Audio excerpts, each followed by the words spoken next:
Title দেখে জিভে জল চলে আসছে। পুরো রেসিপিটি দেখেন অবশ্যই।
কুচিয়ে দুপাশে আমি দেখে নিচ্ছি যে অতিরিক্ত কোনো রক্ত আছে কিনা।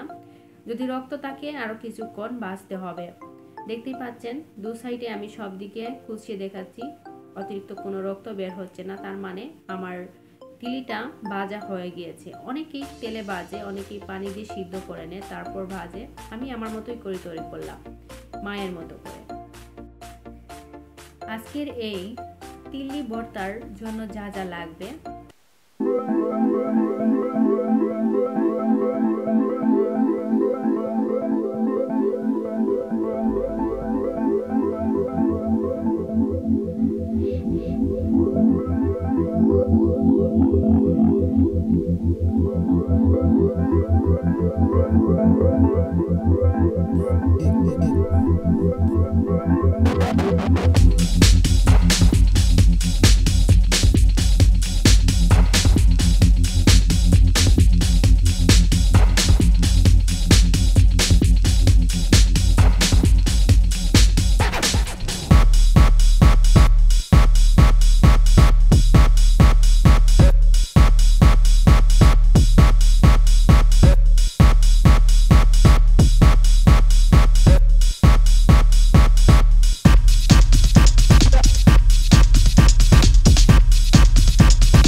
দেখার চেষ্টা করবেন, তাহলে বুঝতে পারবেন কি কি দিয়েছি আমি এখানে।